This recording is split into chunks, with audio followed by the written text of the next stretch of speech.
আসসালামু আলাইকুম। বিসিওয়ালা কলার কলিজা পিঠা রেসিপি। এই যে দেখছেন পিঠাগুলো কত সুন্দর হয়েছে, নরম তুনতুনা কেকের মতো।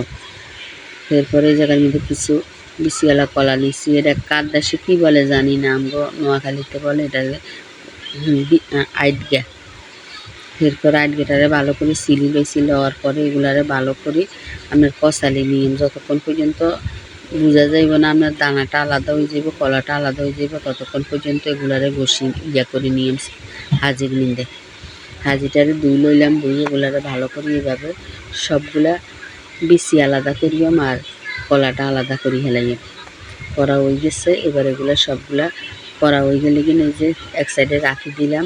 কতক্ষণ 5 মিনিট পরে এগুলারে আপনার এই জায়গায় দিয়ে দিলাম হাফ কাপের মতো চিনি আর 2 কাপের মতো নারিকেল। দেওয়ার পরে অল্প অল্প করে গুঁড়ি দিতে হইব, একসাথে দেওয়া যাইব না।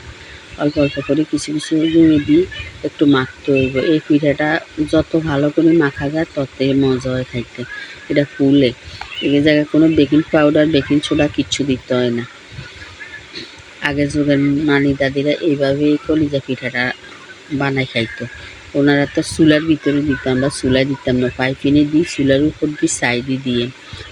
এরপরে আপনার পিঠাটা মধ্যে সামান্য একটু সয়াবিন তেল দিয়ে দিলাম।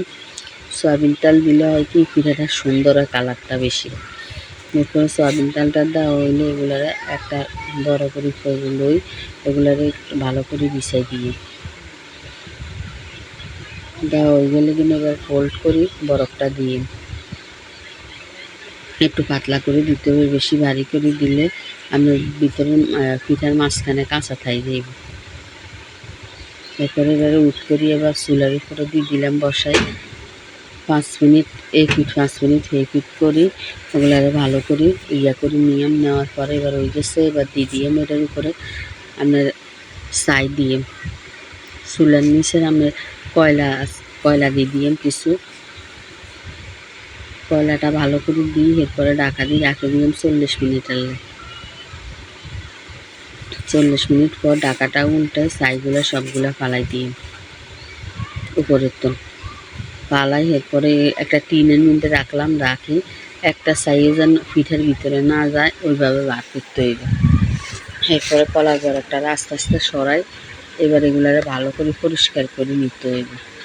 এই যে পরিষ্কার করা হয়ে গেছে। আগে যদি একটু কলার বরফের মধ্যে তেল দিতাম তাহলে আর আমার এই যে বরফটা আটকে গেছে এই আটকিত না। এরপরে আপনার পিঠাটারে এই পিঠে পিঠ করে উড়াই লইয়াম। এই পিঠে একটু দাগ লাগছে, এই দাগটা লাগলে বেশি মজা লাগে পিঠাটা খাইতে। এই যে একটু লাল বেশি হয়ে গেছে কি, এইভাবে আপনারা ওভেনও বানাইতে হারেন।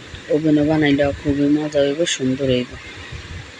এরপরে এই যে পিঠাটা রেডি। যদি আপনার কাছে এই পিঠার রেসিপিটা ভালো লাগে তাহলে একটা লাইক কমেন্ট শেয়ার সাবস্ক্রাইব করে দিন। আসসালামু আলাইকুম। একদম সফট হয়েছে পিঠাটা, কেকের চেয়েও ভালো হয়েছে। যদি বানাই না খান তাহলে এটা স্বাদে বুঝবেন না, এত মজা হয়েছে। দেখতে যেরকম সুন্দর খাইতেও এরকম মজা হয়েছে।